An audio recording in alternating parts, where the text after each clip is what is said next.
नमस्कार दोस्तों, फटाफट आपको बताते चलते हैं आज के तमाम मुख्य समाचार, बड़ी खबरें। लेकिन उससे पहले अगर आपको भी 2024 में कांग्रेस की सरकार बनती दिखाई दे रही है तो वीडियो को लाइक करके चैनल सब्सक्राइब कीजिए और बेल आइकन दबाना मत भूलिएगा। कुछ टीवी एंकरों का बाइकआउट करेगा इंडिया गठबंधन, लिस्ट जारी करने की तैयारी। जी हां दोस्तों, इंडिया यानी नया विपक्षी गठबंधन अब टीवी शो और न्यूज एंकरों को बाइकआउट करने की तैयारी में है और गोदी मीडिया के खिलाफ सीधा सीधा लड़ाई का ऐलान इस वक्त न केवल कांग्रेस ने बल्कि तमाम विपक्षी दलों ने इसका ऐलान कर दिया है। इंडिया गठबंधन अब गोदी मीडिया से लड़ेगा, उन एंकरों से लड़ेगा जो भाजपा का चरण वंदन करते हैं। जी हां दोस्तों, इतना ही नहीं, एक लिस्ट भी जारी करेगा और उन एंकरों के शो में आपको सिर्फ भाजपा के प्रवक्ता मिलेंगे और विपक्ष का एक भी प्रवक्ता नहीं मिलेगा, क्योंकि ये केवल कांग्रेस या फिर समाजवादी पार्टी या फिर जेडीयू आरजेडी का फैसला नहीं है, ये इंडिया गठबंधन का फैसला है जिसमें तमाम विपक्षी दल के नेता हैं। अगर इंडिया गठबंधन सामूहिक रूप से यह फैसला ले लेता है कि गोदी मीडिया के एंकरों से बात नहीं कर रही है तो इसका मतलब बेहद बड़ा नुकसान न केवल गोदी मीडिया की साख पर बल्कि बीजेपी को भी, क्योंकि कहीं ना कहीं यहां पर मीडिया का इस्तेमाल करके बीजेपी सत्ता हासिल करने के लिए जानी जाती है और अब उसी मीडिया पर पहला अटैक इंडिया गठबंधन का होने वाला है। तो दोस्तों, क्या आपको भी ऐसा लगता है कि यह सही वक्त है जब गोदी मीडिया से पहले लड़ाई लड़नी होगी और उसके बाद 2024 की जंग के लिए अपने आप को इंडिया गठबंधन को तैयार करना होगा? कमेंट में अपनी राय जरूर बताइए। वीडियो अभी तक लाइक नहीं किया है तो लाइक कीजिए और दोस्तों साथ ही साथ कमेंट में आप हमें यह भी बताइए कि आप क्या चाहते हैं, किन एंकरों को गोदी मीडिया की लिस्ट में, गोदी एंकरों की लिस्ट में डाला जाए। अपनी राय, कीमती राय हम तक जरूर कमेंट में पहुंचाइएगा। रुक करते हैं अगली ब्रेकिंग न्यूज की तरफ। बहन के बाद अब भाई राहुल गांधी आ सकते हैं राजस्थान।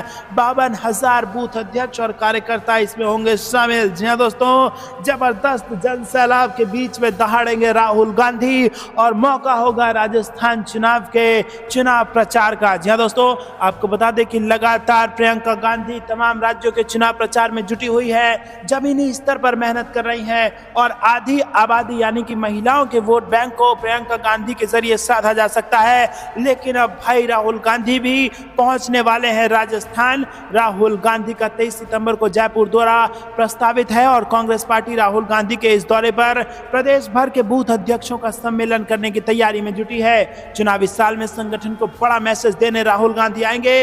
राहुल गांधी आदिवासी बहुमूल्य जिले बांसवाड़ा में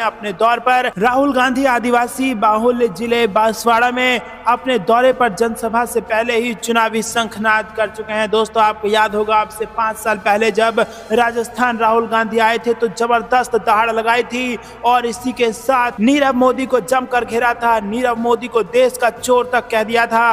और दोस्तों, उसके बाद फिर जब उन्होंने इस प्रकार का बयान दिया तो उनकी सदस्यता भी चली गई थी, जो कि वापस हो चुकी है। लेकिन फिर भी यहाँ पर राहुल गांधी के तेवर एकदम वही हैं और राजस्थान में जो 2018 में तेवर थे चुनाव के वक्त, वही तेवर अगर फिर से उन्होंने अपना लिया तो राजस्थान में सत्ता रिपीट कर जाएगी कांग्रेस और तोड़ देगी रिकॉर्ड। वहीं दोस्तों, आपको बता दें कि प्रियंका गांधी भी जमीनी स्तर पर लगातार मेहनत कर रही हैं और पिछली बार जब प्रियंका गांधी राजस्थान पहुंची थी तो सचिन पायलट ने 2 टूक कहा था कि प्रियंका गांधी जहां जहां जाती हैं और कांग्रेस के लिए प्रचार करती हैं वहां कांग्रेस पार्टी को फायदा होता है और कांग्रेस पार्टी की वहां जीत होती है।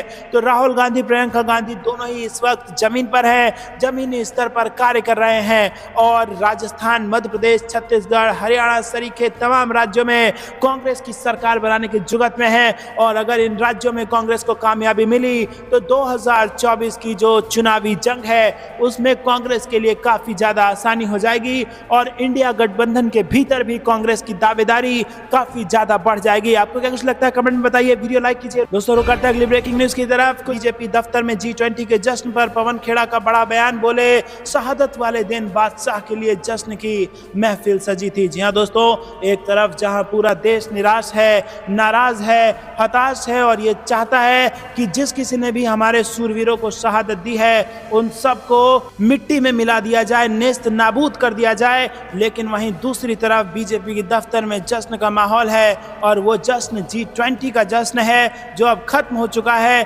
और जिस G20 की तैयारी तैयारी के लिए दिल्ली की गरीबी पर हरा पर्दा लगाया गया था, उसका जश्न भाजपा के दफ्तर में मनाया जा रहा है, जिसको लेकर कांग्रेस पार्टी जबरदस्त तरीके से एग्रेसिव है। और पवन खेड़ा ने तीखे शब्दों का प्रयोग करते हुए कहा है कि शहादत वाले दिन बादशाह के लिए जश्न की महफिल सजी थी। जी हाँ दोस्तों, आपको बता दें कि कश्मीर के अनंतनाग जिले में आतंकियों के साथ मुठभेड़ में सेना के कर्नल, मेजर और जम्मू कश्मीर पुलिस के डीएसपी की शहादत को लेकर कांग्रेस ने पीएम मोदी पर हमला बोला है। पार्टी प्रवक्ता पवन खेड़ा ने माइक्रो ब्लॉगिंग साइट एक्स पर लिखा कि आज जिस समय सीमा पर हमारी सेना के 3 अधिकारियों के शहीद होने की दुखद खबर आ रही है, उसी समय भाजपा हेडक्वार्टर में बादशाह के लिए जश्न की महफिल सजी थी। चाहे कुछ भी हो जाए, प्रधानमंत्री अपनी वाहवाही को टाल नहीं सकते। इससे पहले मंगलवार को पीएम मोदी ने विदेश मंत्रालय में उन अधिकारी और कर्मचारियों से मुलाकात की थी जिन्होंने G20 के सफल आयोजन में बड़ी भूमिका निभाई थी और पीएम ने उनकी मेहनत की सराहना भी की थी। दोस्तों, इससे पहले भी आपको बता दें कि 2019 में जब पुलवामा में हमला हुआ था, जिससे हमारे सैनिक जिसमें शहीद हो गए थे, उस समय प्रधानमंत्री मोदी बियर ग्रिल्स के साथ मैन वर्सेस वाइल्ड की शूटिंग पर थे और इस प्रकार के भी आरोप कांग्रेस पार्टी पहले लगा चुकी है। और अब फिर से चुनाव निकट है, पाकिस्तान की साजिश जम्मू कश्मीर में देखी जा सकती है और उसके बाद अब फिर से वही रवैया इस बार इस्तेमाल करना क्या बीजेपी को नुकसान पहुंचा देगा? आपको क्या कुछ लगता है, कमेंट में जरूर बताइए। दोस्तों, रुक करते हैं अगली ब्रेकिंग न्यूज की तरफ। छत्तीसगढ़ से आ रही है। छत्तीसगढ़ में भी क्या कांग्रेस मार लेगी बाजी और मुरझा जाएगा कमल? जनता के मूड ने उड़ा के रख दी है बीजेपी की नींद। जी दोस्तों, क्या पूरी खबर जरूर बताएंगे, लेकिन उससे पहले वीडियो अभी तक लाइक नहीं किया तो लाइक करके समर्थन दर्ज कराइएगा। दरअसल दोस्तों, छत्तीसगढ़ विधानसभा चुनाव में किसका पलड़ा भारी है, इसको लेकर एक ताजा ओपिनियन पोल सामने आया है। IANS पोल स्टेट के ओपिनियन पोल सर्वे के मुताबिक छत्तीसगढ़ में एक बार फिर कांग्रेस की सरकार बनती नजर आ रही है। ये सर्वे 1 सितंबर से 13 सितंबर के बीच में कराया गया है और दावा यह है कि 3672 सैंपल साइज का सर्वे है। सर्वे के अनुसार छत्तीसगढ़ में कांग्रेस को 62 सीटें मिल सकती हैं। आंकड़े दिखाते हैं कि भूपेश बघेल सरकार के खिलाफ कोई उलटफेर वाली एंटी इनकम्बेंसी नहीं है। जी हाँ दोस्तों, यहाँ पर बेहद बड़ी खबर आ रही है। काका फिर से बनाने जा रहे हैं सरकार और काका के नेतृत्व में कांग्रेस छत्तीसगढ़ में बनाने जा रही है सरकार।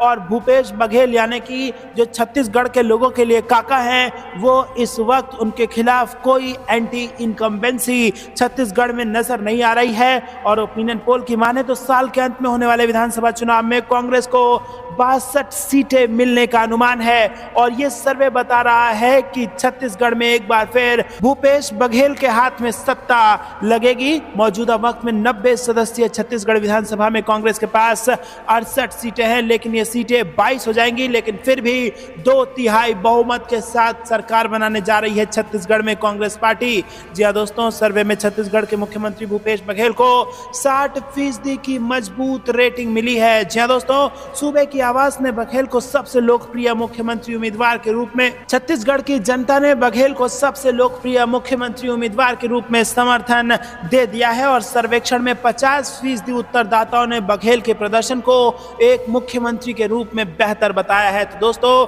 यहाँ पर ऐसा कहा जा सकता है कि छत्तीसगढ़ के मुख्यमंत्री भूपेश बघेल ने छत्तीसगढ़ की जनता का दिल जीत लिया है। आपको क्या कुछ लगता है, कमेंट में बताइए। वीडियो अभी तक लाइक नहीं किया तो लाइक कीजिए, चैनल को सब्सक्राइब कीजिए। रुक करते हैं ब्रेकिंग न्यूज की तरफ, जिसमें आपको बता दें कि राजस्थान में सरकार को रिपीट कर देगी कांग्रेस और तोड़ देगी सारा रिकॉर्ड। और इसी के साथ आ गया है एक ऐसे सर्वे का नतीजा जिसने कांग्रेस की कर दी है बल्ले बल्ले और बीजेपी की उड़ा के रख दी है नींद। जी दोस्तों, राजस्थान विधानसभा चुनाव 2023 में चंद दिन ही बचे हैं और कांग्रेस और बीजेपी दोनों पार्टियां चुनावी जंग जीतने के दावे कर रही है। इसी बीच सामने आए IANS पोल स्टेट ओपिनियन पोल 2023 ने कांग्रेस उम्मीदवारों को पंख लगा दिया है। जी हाँ दोस्तों, पोल के अनुसार इस साल के अंत में होने वाले विधानसभा चुनाव में गहलोत सरकार रिपीट हो रही है। और ओपिनियन पोल की माने तो कांग्रेस को इस चुनाव में 105 सीटें मिल सकती है। राजस्थान में पार्टी अपनी सत्ता बरकरार रख सकती है। दोस्तों, आपको बता दें कि 100 सीटों वाली कांग्रेस को फिर से बहुमत मिल रहा है।